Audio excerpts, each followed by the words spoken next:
अगर किसी घर से कुरान पढ़ने की आवाज आती है तो लोग समझ जाते हैं शायद कोई मर गया है या कोई बीमार है या किसी के भूत उतारे जा रहे हैं, क्योंकि चंद खास मौकों के अलावा अब हमें कुरान पढ़ने की मोहलत और फुर्सत नहीं मिलती है। ये कड़वी सच्चाई है। हम न्यूज टाइम से टाइम देखते हैं, अखबार भी पढ़ लेते हैं, अगर नहीं खोल पाते तो कुरान नहीं खोल पाते। कई सारे नौजवान ये कहते हैं हमें आते ही नहीं पढ़ना। तो मैं पहले ये मशवरा दूंगा कि तालीम के लिए कोई उम्र खास नहीं है। महबूब अलैहिस्सलाम ने फरमाया था माँ की गोद से लेके कब्र तक इल्म सीखो। लेकिन हमारी कौम जितना जोर इस दीन के अंदर इल्म सीखने पर दिया गया, उतनी ही हमारी कौम इल्म सीखने में पीछे है। आप अंदाजा लगाएं, कोई माँ बाप अपने बच्चे को हाई स्कूल पढ़ा लेते हैं ना तो कहते हैं बहुत पढ़ गया भाई अल्लाह, जबकि हाई स्कूल ये बुनियाद है आगे बढ़ने की, पहली सीढ़ी होती है कामयाबी की। हम हाई स्कूल पे रोक के बंदे को कहते हैं दुकान कर ले। और इल्म दीन का जहां तक सवाल है, नादरा पढ़ाते हैं वो भी कैसे साला हमारा जाका। और माँ बहने अल्लाह माफ करे, इन्हें कुरान पढ़ते सुन लो तो चक्कर आ जाए। दादी पोती बन गई, नानी बन गई, लेकिन अभी तक अलिफ लाम ज़बर अल है मीम ज़बर हम अभी हिज्जे ही चल रहे हैं, वो ही खत्म नहीं हुए पूरी जिंदगी में। याद रखिएगा एक बात जहन में बहुत पक्के तरीके से, कुरान पढ़ने का फायदा तब होता है जब कुरान को तजवीद से पढ़ा जाता है। और इसका फुकदान नीचे से लेके मिंबर तक है। कितने बड़े बड़े लोगों को मैंने देखा कि बड़ी पगड़ी वाले भी हैं, बड़े नाम वाले भी हैं, लेकिन खुतबा सुनो तो पसीने आ जाते हैं। लोग ना बरकत के लिए 40 दिन नहीं 80 दिन भी पढ़ लेते हैं, लेकिन बरकत नहीं हो रही। कहते हैं कुरान पढ़ा बरकत नहीं हुई। तो मसला कुरान में नहीं है, मसला आपके पढ़ने में है। पूछो इन उलमा से। असल चीज होती है कुरान को तलफ्फुज के साथ पढ़ना। कैसे? बाबा फरीदगंज शकर रहमतुल्लाह तआला अलैह बैठे, मदरसे के कुछ बच्चे निकले बर्तन लेकर के। आप बाहर बैठे थे, कहने लगे किधर जा रहे हो? कहा हुजूर चश्मे से पानी लेने के लिए जा रहे हैं। कहा चश्मा तो बहुत दूर है, ये कुआं करीब है, इससे क्यों नहीं भर लेते पानी? कहने लगे पानी तो इससे भी भर लेंगे, लेकिन इसका पानी खारा है, पीने में मजा नहीं आता। फरमाने लगे अच्छा भर के लाओ, मीठा मैं कर देता हूं। जब पानी भर के लाके रखा गया ना, आपने पढ़ा आवाज के साथ कुल वल्लाह शरीफ और दम कर दिया। बच्चे लेके गए, उस्ताद ने कहा इतनी जल्दी आ गए? कहने लगे जी। कहा पानी कहां से लाए? कहा कुएं से। कहा वो कुएं का पानी तो खारा है? कहने लगे नहीं, अब ये मीठा हो गया है। कहा कैसे? कहा एक बाबा बैठा है, उसने पानी पे दम कर दिया, पानी मीठा हो गया। कहा पढ़ा क्या था? कहा उसने कुल वल्लाह शरीफ पढ़ के पानी पे दम किया, पानी मीठा हो गया। कहने लगे उस्ताद ये कौन सी बड़ी बात है, लाओ जरा सारे बर्तन भर लो। कुल हुवल्लाह तो हमें भी आती है ना। पूरी रात पढ़ के फूकते रहे, एक घड़ा तो क्या एक कूट पानी मीठा ना हो सका।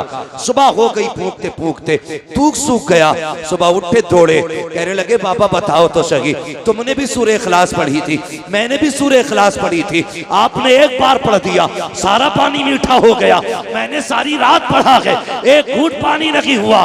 मीठा मुस्कुरा के कहने लगे नादान तुझे पता नहीं है, सिर्फ कुरान पढ़ने से पानी मीठा नहीं होता है। अगर पानी मीठा करना है तो जबान भी बाबा फरीद जैसी होनी चाहिए। नारे तकबीर, नारे रिसालत, अजमत कुरान, नारे तकबीर, नारे रिसालत। असल होता है जबान का दुरुस्त होना। समझ गए मेरी बात? असल क्या होता है? जबान का दुरुस्त होना। मसाइल बड़े हैं हजरत। लोग हज करने जाते हैं, लेकिन गया था तब भी दाढ़ी नहीं थी, आया आप भी नहीं रख रहे। गया था तब भी डंडी मार रहा था, आया अब और लंबी करके डंडी मार रहा। क्या मतलब वहां की जियारत में नहीं है, मतलब इसके अपने अमल में। बहुत गौर से मेरी बात सुनिएगा, मतलब इसके अपने अमल के अंदर है। कहा क्यों? मैंने कहा जरा सोच तो सही, अगर मदीने जाके भी तुझे हुजूर से इश्क ना हुआ तो बता कि शहर से इश्क की दवा लाएगा। अगर काबे के साए में खड़े होकर भी तुझे रोना नहीं आया तो बता कहां जाके अपने गुनाहों पे आंसू बहाएगा। लोग कहते हम तो गए, और मैं भी जानता हूं कितने लोग पहली नजर में फरमाया गया जब काबे पे पहली नजर पड़ती है तो जो दुआ मांगी जाती है अल्लाह कबूल फरमाता है, लेकिन लोग पहली नजर पे दुआ कहां मांगते हैं। काबा नजर आने से पहले कैमरे निकाले जाते हैं, मोबाइल खोल के लगा दिया जाता है, फिर कहता देखो 10 कदम दूर है, अब 5 कदम दूर है, वो देखो सामने काबे का गिलाफ है, वो देखो मिजाबे रहमत है। नादान देख तो सही कहां आया है, क्या तू दुनिया को दिखाने के लिए आया था? यार नजरें नीची कर लेता, जैसी काबा सामने होता कोई कलाई पकड़ के कहता अब तो नजरें उठा के देख, सामने काबा है, अल्लाह अकबर। पहली नजर उठाता, फिर दिल की दुआ मांगता, खुदा की कसम पहली नजर में अगर तू बख्शिश मांग लेता दी जाती, इश्क रसूल मांगता दी जाता, अगर तू रब से उसकी रजा मांग लेता तो दे दिया जाता। अगर रब से ये कह देता या अल्लाह जब तक जिंदा रहूं हाजिरी अदा करते रहना, जब तक जिंदा रहना काबे की हाजिरी करता रहना। नारे तकबीर,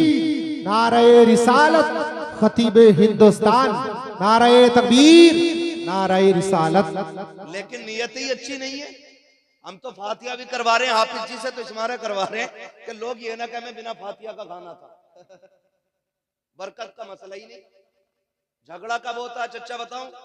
झगड़ा तब होता है जब इमाम साहब फातिहा पढ़ के चले जाएं, इनसे कोई खाना भी ना कहे, और खाना पड़ जाए बारात का कम, तो कहते हैं दिल से ना मांगी दुआ इमाम साहब। यही होता है ना। अरे मौलाना ने दुआ सही से नहीं की, हमने तो खाना खत्म होगा ना तो लोग पूछे फातिया ना कराई थी। अच्छा ये पहला सवाल होता, फातिया नहीं कराई थी? ये कोई नहीं पूछता बता खाना खड़े करके खिलाया था कि बैठा के खिलाया था? ये कोई क्यों नहीं पूछता खाना सुन्नत के मुताबिक खिलाया था या शैतान के तरीके पे खिलाया? क्योंकि जिम्मेदार मौलवी को ठहराना। और आप बड़े अच्छे लोग हैं यहाँ तो माशाल्लाह इमामों की इज्जत भी होती है, मैं जानता हूँ, बड़े कदर वाले लोग हैं, अल्लाह सलामत रखे। और जो उलमा की इज्जत करते हैं ना अल्लाह उनकी नस्लों में आलिम पैदा फरमा। ये याद रखिएगा, जो उलमा की इज्जत करते हैं उन्हीं की नस्लों में अल्लाह उलमा भी पैदा फरमाता है। तो होता क्या है, हम लोग नियत की तरफ नहीं देखते, हमारी नियत किधर थी, हमने तो कह दिया फातिया नहीं पढ़वाई थी, तो ये मसला होता। आपके बस्ती में मदरसा चल रहा है, खुद जरा दिल पे हाथ रख के ये फैसले करें, बात सच्ची है तो फिर ठीक है, फिर अमल भी करने की कोशिश करनी है। हम जरा ये सोचें कि हम जो मदरसा चला रहे हैं, जो हम खाना वाना खिलाते